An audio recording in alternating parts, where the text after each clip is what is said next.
It's been a blessing to have like an opportunity for a long period of time to like, when I was at school, the internet had started at this school, and it was fresh and Yeah. new, and so I got to learn some stuff there, and it was the beginning of the internet and commerce and all that online, and so I Yeah. got to like build up some e-commerce stores in the late '90s, like right out of college. Right.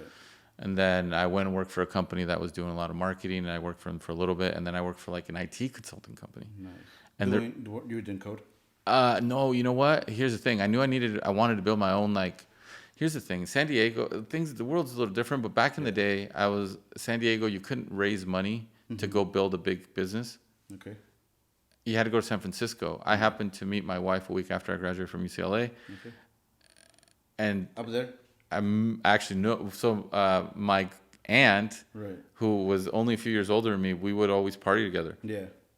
My aunt saw me like so we're out the night before I graduate, and we're clubbing in LA, and she sees like who I'm dancing with, and she's kind of used to like seeing me who I'm dancing with. She's like, hey, Yeah. you know what? I've got this friend, that I'm working with that I think you're gonna like, and it's probably gonna be better for you. And Than those girls. a week later, I met her, and and eventually, we start dating, and then many years later, actually, I told her.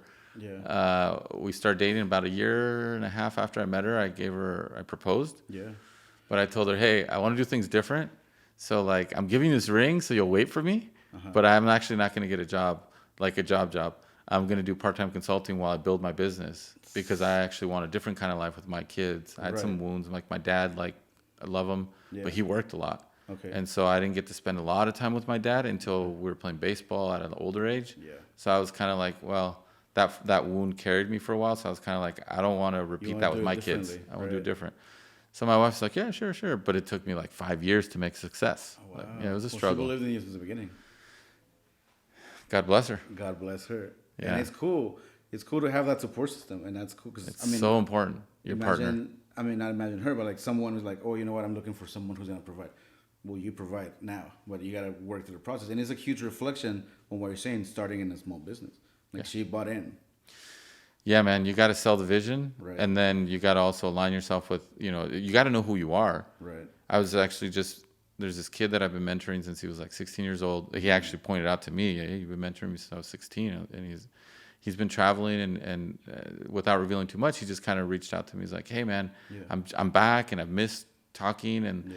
and one of the things he shared is like, some stuff that was going on with his partner, Mm-hmm. and that's kind of what my point to him was, is like, hey, you're an entrepreneur, you're naturally born entrepreneur. Yeah. You are not going to have that steady income Right. until you get a little bit older and reach some level of success. You build something will hit, and he's actually doing really well. He's got a YouTube channel, things are growing for him. Yeah.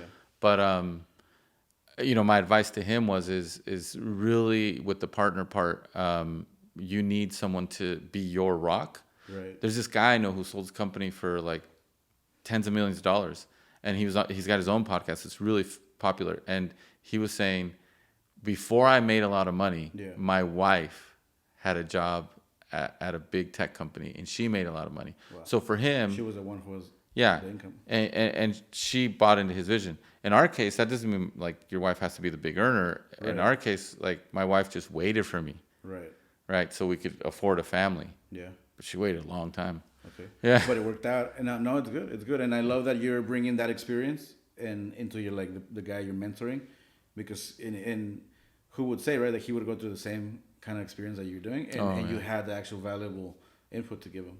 Yeah, I mean, a lot of people who are creative, they're entrepreneurs. There is Yeah. going to be this ups and downs, and it's like you're going to take your partner on a roller coaster ride. Do Right. they have that fortitude to be like, or are they? First have you even kind of like shared? Are you even aware? Right. And then can you share with them like, Yeah. this isn't going to be smooth sailing like a job. You're right. Like you don't know There's the ups next and downs. month's income. Like Yeah. it depends on like the hustle, but you got to put in the work. Like you put in the work. Now, like kind of going back to the, like Jesus says, there's little mustard seeds, and as long as there's a little mustard seed, like, it'll water, it'll grow. If it's based Right. in strong, moving a little forward in the conversation, there's all big, things start small. Yeah. There's this brand called Glacier. Today, it's like a Glacier. They're like multi-billion-dollar brand, beauty brand. And a lot of people think like, oh no, you like if you're gonna start a beauty brand today, you got to be someone like one of the Kardashians, like Kylie. Right. But this girl, her name's Emily, when she was an intern at one of the top fashion magazines, and she started like with her little laptop and her computer, Yeah. so, and her camera, when she was waiting between photo shoots. Wow. She was just like the gopher, I believe. Like Yeah. she wasn't like even the photographer or not. She was just like, they Like need holding the boom shoes, or they need something, whatever. No, not it. Like just even like they need coffee. Go get the coffee. Oh wow. Like, and so she's just waiting between shoots, but she realized, hey, like I've got access here. There's like something here. So, and so here's actually a really important thing. You have to get in the game. Right. You can be on the sidelines. Like she was on the sidelines. Yeah. She was in it. Yeah, but you got to get in the game. You got to get access to the knowledge or access to the center of gravity, like where things are moving. Right. And if you're in the game, then you're gonna see how it works. Right. It's like there's something that my brother always teaches. Like every time, because my brother's a really great consultant as well. Like he's done so much creative work in church. So people ask him, "Hey, I want to get into this and that." First question he is, "Okay, what are your top 3 in that area?" Because you cannot create what you don't consume. You know, and what you're saying about this girl is like, she could have said like, "Oh, well, I'm gonna build my own brand. Like I'm not gonna, get immersed because I'm gonna focus." But like, no, what are your top 3 people that you're learning from? And she was actually in it, so she was consuming the entire world. Yeah. And setting up a byproduct, which I love byproducts. You know, this is why I exactly. love shoots. Is like in betweens, in between the interviews, and I like to do all the things that is like, okay, I'm doing production world, but my blogs are not about my job. They're about like the people that I meet. About it, you know. Yeah. And this is what she did, and now she's $1 billion company. Yeah, the company's worth over $1 billion. Wow. But so what happened was she starts this blog, and then what happens is people start reading it, and then people start asking her, "Hey, like," and she sees the struggles of like the fashion models, like what they need, and then she's also getting from people like her readers that are asking her, "Hey, why don't you create something?" Wow. Right? And so this isn't a new concept. Like Michelin, there's the Michelin restaurant guide. Yeah. That's from Michelin tires. And yeah. Really? Most people don't know that. I did not. Yeah. The Michelin stars? Yes. That's from the tires? Yeah, and so yeah. Wow. So there's a book called something about content marketing. Yeah. Seth Godin's idea, his permission marketing book, is really about this concept. I think he might cite the Crisco example. So, Crisco, that like alternative to like, like oils or whatever. Yeah. It's a cooking product. Yeah. Yeah. So when the spray thing, what is it? Cooking. It's vegetable shortening instead of using like lard or butter, I think. Yeah. And so back in the day, what Crisco did they did a few things. One, they started having, because this is what I'm saying. This idea is old. Right. They when trains were the primary mode of transportation, they were having the chefs use their product and then talk about, as they were like giving the food out, that they were like, it would say like featuring Crisco. All right, that's kind of okay. The next thing they did though was they started giving away free cookbooks that used Crisco. They were already using the oil. Coconut? Well, they were breaking into the market. Over 100 years ago, like people didn't use alternatives to butter or lard. Right. And so they came up with the vegetable shortening. And so what they did was they said, let's create a free cookbook that features recipes that use Crisco. Okay. And so this is the idea of like the Michelin star guide is like, if they would tell you what the best restaurants were, and they would tell you it's worthy of taking a road trip. Right. They're going to sell more tires if you take more road trips. Wow. No way. Right. And, today you can see like... So basically, I cut you off, but like that was really interesting. So the Michelin people, they want to sell tires. So they told you, hey, these are great, so buy tires so you can go there. They wouldn't even talk about the tires. No, you don't talk about tires. You just knew that people needed to, in order to go there. If they drive more, because Michelin was like one of the first tire companies. Right. So they were naturally, they owned the market. So they were naturally going to sell more tires. That's incredible. Yeah. So that goes back to like, today, like how does that apply? If you look at Patagonia, they create a ton of videos about like surf trips, climbing trips. They actually have, what were they called? I forget the name, but they took this trip down to Patagonia. Doug Tompkins and Yves Chouinard. Their original trip was to Patagonia. Doug Tompkins is the founder of North Face, and the original founder. And so they created video of that trip. It's something called something Fun Hogs, or I forget what it's called. But anyways, so they were already like creating content with their like janky camera. Like skater brands, they've been doing this, Lost, and they've been doing this forever, right? You create the content that gets people excited. Yeah.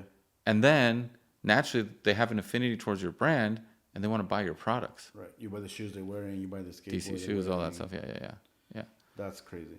And how does that, I mean, just doing that and having that knowledge, how has that been a part of your building of your company? Like what are the elements in your company that you put together? Yeah, so now, like, for example, moving a little forward, at some point I felt like I'd learned everything I wanted to learn. I had helped out brands. I'd helped them like with little pieces that I could help with, and then kind of being like, I wasn't driving the car of like the growth, right? But I was in the passenger seat, and maybe sometimes I got to put my hand on the wheel, right? I was getting a little bit of experience.